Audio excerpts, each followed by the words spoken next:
Good morning. MSc previous semester first के अंतर्गत paper first botany unit second में हाइड्रोडिक्टियन alga के बारे में हम विस्तृत अध्ययन करेंगे। हाइड्रोडिक्टियन की सिस्टमेटिक पोजीशन क्या है, इसका क्लासिफिकेशन क्या है, वो हम सबसे पहले पढ़ेंगे। यह क्लास क्लोरोफाइसी के अंतर्गत आता है। क्लोरोफाइसी आपको याद रखना है, क्लोरोफाइसी। ऑर्डर है क्लोरोकोकेलीज। फैमिली है हाइड्रोडिक्टियेसी। जीनस है हाइड्रोडिक्टियन। तो हाइड्रोडिक्टियन इसे हम कॉमनली वाटर नेट कहते हैं और यह एक ब्यूटीफुल एल्गा है।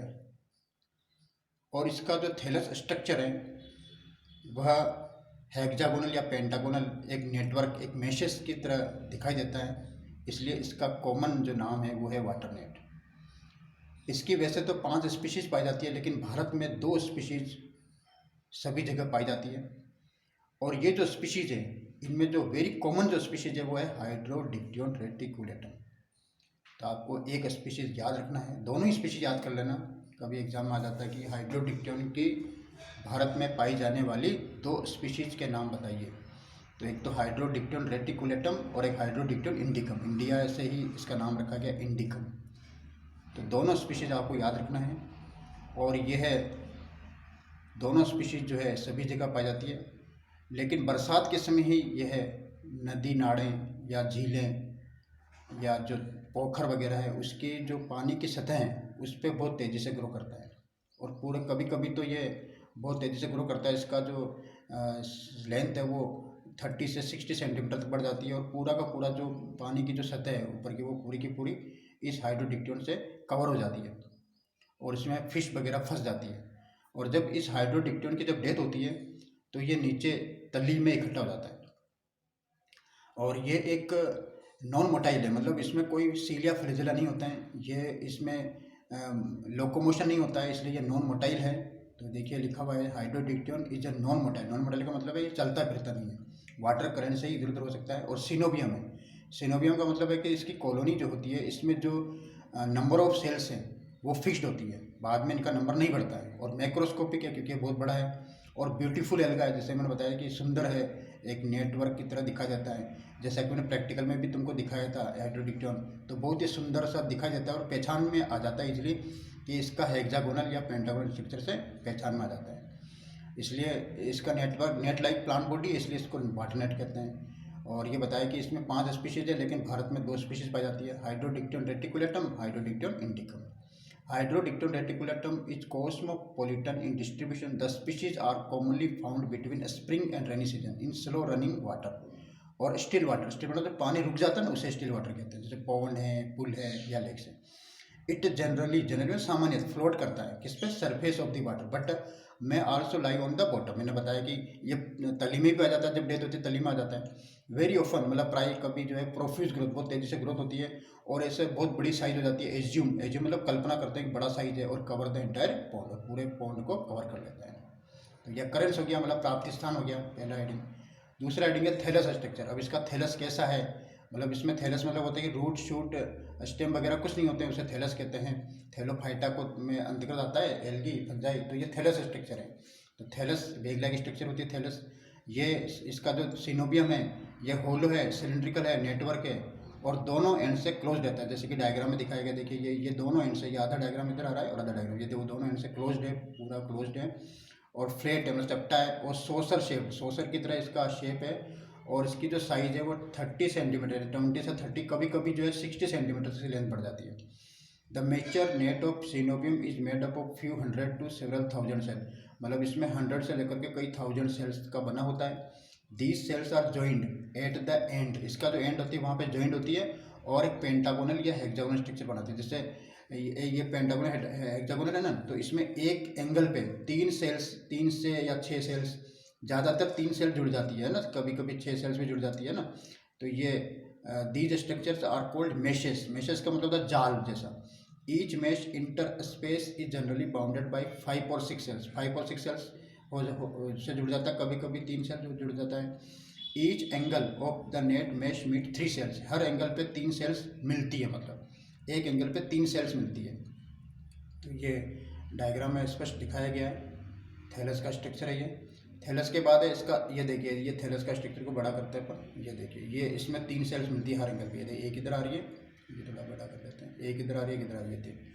अब हम थैलस की हर सेल के बारे में पढ़ेंगे कि सेल का स्ट्रक्चर कैसा होता है। तो सेल जो होती है, एक सेल को हम देखें तो उस सेल की जो बिगिनिंग मतलब स्टार्टिंग के अंदर एक केंद्रक होता है, एक न्यूक्लियस रहता है। लेकिन जब मैच्योरिटी हो जाती है तो वो न्यूक्लियस समसूत्री विभाजन से विभाजित होता है और कई सारे न्यूक्लियाई बन जाते हैं। तो इस कंडीशन को कहते हैं सिनोसिटिक। और इसमें जो है जो क्लोरोप्लास्ट जो था वो भी बाद में रेटिकुलेट हो जाता है। तो ये हम इसमें देखेंगे सेल स्ट्रक्चर में। तो ईच सेल जो है वो लॉन्ग है, ये देखिए हर सेल जो है लॉन्ग है, ये देखिए लॉन्ग है, सिलिंड्रिकल है, ठीक है ना, ओवॉइड भी हो सकती है। और इसका जो इंटरनल स्ट्रक्चर है वो डिफ्रेंशिएटेड होता है 2 पार्ट में। बाहर की तरफ तो सेल वॉल होती है, सेल वॉल में भी 2 लेयर होती है और दोनों लेयर जो है वो सेल्यूलोज की बनी होती है। तो सेल वॉल होती है और उसके अंदर क्या होता है, प्रोटोप्लाज्म होता है। सेल वॉल इज 2 लेयर्ड यानी 2 लेयर का बना होता है। Is made up of cellulose, it enclose करता है प्रोटोप्लाज्म को। जब सेल यंग होती है मतलब युवा अवस्था में रहती है तो ये यूनिन्यूक्लियेट होती है, मतलब एक केंद्रक है। लेकिन जब ये मैच्योरिटी में जाता है तो ये जो दे बिकम यानी जो सेल है मल्टी न्यूक्लियेट, और मल्टी न्यूक्लियेट मतलब बहुकेंद्रिक, और बहुकेंद्रिक अवस्था को हम कहते हैं सिनोसिटिक। तो सेल कंटेंट रेटिकुलेट क्लोरोप्लास्ट और विथ मैनी पायरिनोइड्स। कोई स्टार्टिंग में तो एक होता है लेकिन बाद में कई सारे पायरिनोइड्स भी इसमें बन जाते हैं। All the typical structure of green algae like ribosomes, जो भी ग्रीन एल्गी के जो टिपिकल स्ट्रक्चर है, राइबोसोम्स हैं, माइटोकॉन्ड्रिया है, डिक्टियोसोम जैसे गोल्जी बॉडी है उसको डिक्टियोसोम्स कहते हैं प्लांट के अंदर, are also present. As the cell mature, जब सेल मेचर हो जाती है तो उसके सेल के जो केंद्रीय भाग में वहाँ पे केंद्रीय रिक्तिका यानी सेंट्रल वैक्यूल अपीयर होती है।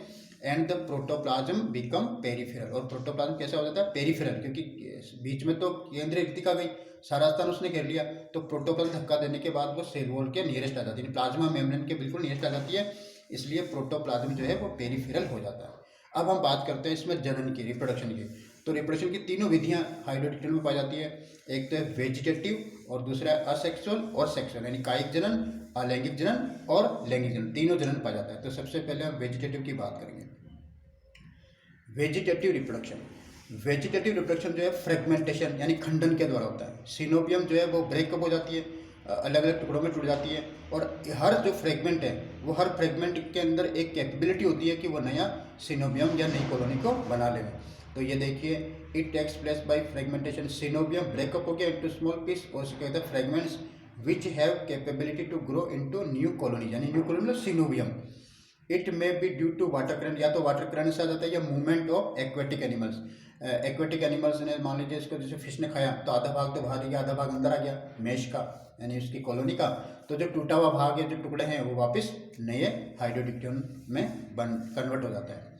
अब इसमें आता है asexual reproduction. Asexual reproduction, asexual reproduction जो होता है वो ऑटो कॉलोनीज के द्वारा होता है, ऑटो कॉलोनीज या डॉटर कॉलोनीज के द्वारा होता है। तो ये कैसे होता है देखिए, ये जू स्पोर्स के द्वारा होता है। तो ये जो इसका जो इसके अंदर मैंने बताया कि कई सारे केंद्रक हो जाते हैं। पहले यंग स्टेज में तो एक ही केंद्रक रहता है, लेकिन जब मेच्योरिटी होती है तो एक केंद्रक से कई सारे केंद्रक बन जाते हैं, न्यूक्लियाई बन जाते हैं मतलब। और हर न्यूक्लियाई के चारों ओर साइटोप्लाज्म और उसके चारों ओर साइटोप्लाज्म के चारों ओर जो प्लाज्मा मेम्ब्रेन एनक्लोज हो जाती है और एक जू स्पोर में कन्वर्ट हो जाता है, यानी हर जो न्यूक्लियस है वो जू स्पोर में कन्वर्ट हो जाता है।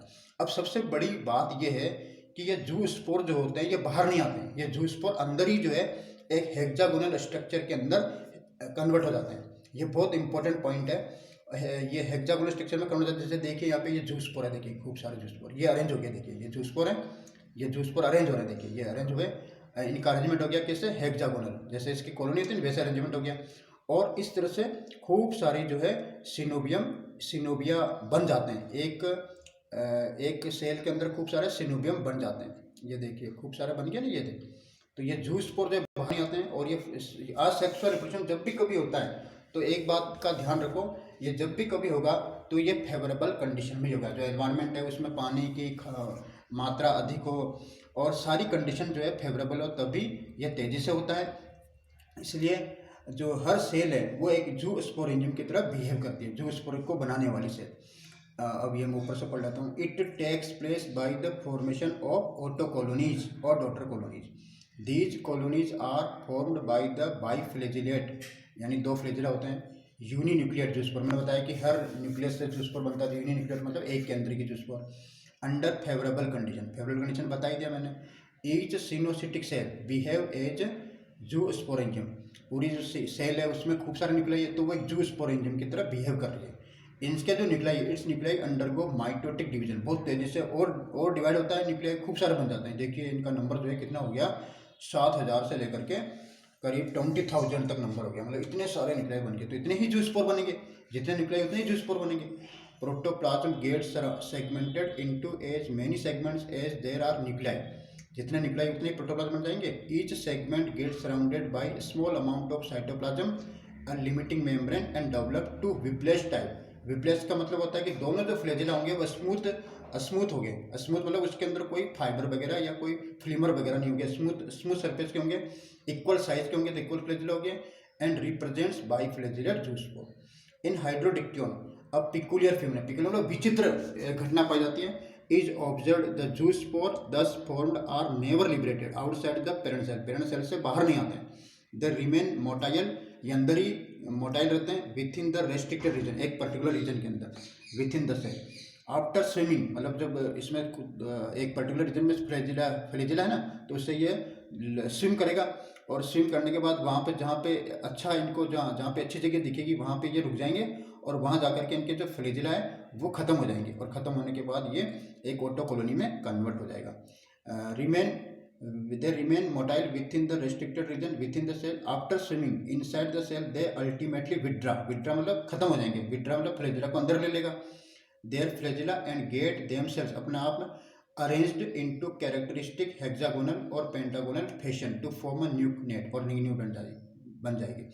this new net is called auto colony, इसको ही हम कहते हैं ऑटो कॉलोनी और डॉटर कॉलोनी। तो कभी ये प्रश्न आ जाता है कि वन वर्ड में एक प्रश्न आ जाता है कि भाई हाइड्रोडिक्टियन में असेक्सुअल रिप्रोडक्शन किस विधि के द्वारा होता है, तो वह है ऑटो कॉलोनी और डॉटर कॉलोनी।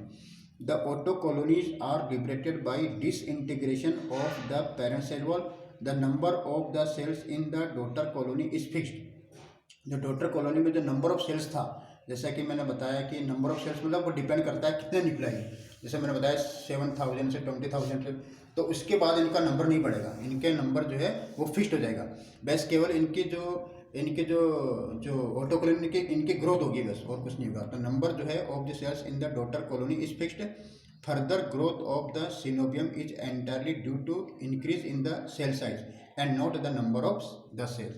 तो ये इसका डायग्राम देखिए, ये डायग्राम है, देखिए मैंने बताया जो इस पर अरेंज हो गया, और फिर देखिए ये पूरा अरेंजमेंट हो गया एफ के अंदर, और ये जी के अंदर देखिए आउटर वॉल लेयर बन गई, इनर वॉल लेयर है, और ये ऑटोक्लिन तो पहले ही था, ये ऑटोक्लिन पेरेंट सेल है, इसके अंदर देखिए ऑटोक्लिन बन गई यंग नेट। तो ये लेबलिंग है। Asexual reproduction, zoospore formation, zoospore arrangement of biflagellated zoospore into a net, formation of new net within parent cell, auto colony in the parent cell. तो ये इसका जो डायग्राम है ये भी आपको ध्यान रखना है। ये इसका अरेंजमेंट है जूस्पोर का, और ये इसका असेक्सुअल रिप्रोडक्शन, और ये एक बार वापस इसको रिवाइज कर लेते हैं अपन। ये वेजिटेटिव रिप्रोडक्शन और ये सेल स्ट्रक्चर।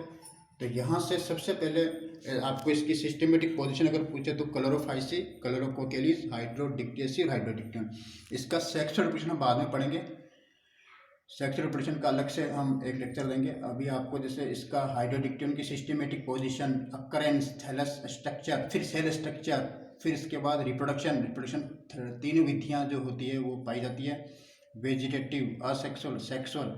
तो इसमें वेजिटेटिव और असेक्सुअल हमने स्टडी कर लिया, फिर सेक्सुअल का हम स्टडी करेंगे बाद में, अलग से वीडियो बनाएंगे, हम अलग से लेक्चर बनाएंगे। तो क्लोरोफाइसिक, क्लोरोकोकेलिस, हाइड्रोडिक्टेसी, हाइड्रोडिक्टियन। अकरेंस, हाइड्रोडिक्टियन एक non motile coenobium macroscopic beautiful alga है, और इसे वाटरनेट कहते हैं। इसकी 2 स्पीशीज भारत में पाई जाती है, हाइड्रोडिक्टियन रेटिकुलेटम, हाइड्रोडिक्टियन इंडिकम। इंडिकम तो नाम इजीली याद हो जाएगा, और एक है रेटिकुलेटम। रेटिकुलेटम मतलब इसका जो क्लोरोप्लास्ट होता है रेटिकुलेट टाइप का होता है, इसलिए रेटिकुलेटम नाम रख दिया, और इंडिकम में इंडिया में पाया जाता है। इसमें रेटिकुलेटम मोस्ट कॉमन स्पीशीज है, आपको याद रखना है, हाइड्रोडिक्टियन रेटिकुलेटम। और ये बरसात के समय जो है नदी नाले जो पानी जो बह है, साफ पानी, फ्रेश वाटर जिसे हम कहते हैं फ्रेश वाटर, उसके ऊपर ये ग्रो करता है। समुद्र में नहीं पाया जाती है, ध्यान रखना, समुद्र में नहीं पाया जाता है, ये केवल फ्रेश वाटर में पाया जाता है। जैसे नदी नाले हैं, नदी नाला का पानी तो फिर भी गंदा होता है, बरसात के समय नाला भी साफ हो जाता है, मतलब पानी आ रहा है ना तो वो साफ हो जाता है, उसमें ये ग्रो करेगा। और पानी रुक जाता है, जैसे पानी जाएगा तो कहाँ जाएगा, एक पोखर के अंदर इकट्ठा होंगे तो वह पोखर के अंदर ये ग्रो करेगा, ठीक है ना। और इसका जो थैलस है वो 60 सेंटीमीटर तक बढ़ जाता है, उसमें मछलियाँ फंस जाती है, और फंसने के बाद जो टुकड़े हैं वो नए टुकड़े जो है वापस बन जाएंगे, तो उसे हम कहते हैं वेजिटेटिव डिफरेंशियल। सेल बताया कि सेल स्टार्टिंग के अंदर जैसे एक न्यूक्लियस होता है और बाद में डिवाइड होता है, सिनोसिटिक कंडीशन, मल्टीन्यूट कंडीशन बन जाती है, ठीक है ना। और हर सेल जो होती है वो सिलेंड्रिकल होती है, लॉन्ग होती है, तो ये आपको जानना। बाकी सेल के अंदर सारे माइटोकॉन्ड्रिया, डिक्टियोसोम सब पाए जाते हैं टिपिकल स्ट्रक्चर में। Thank you.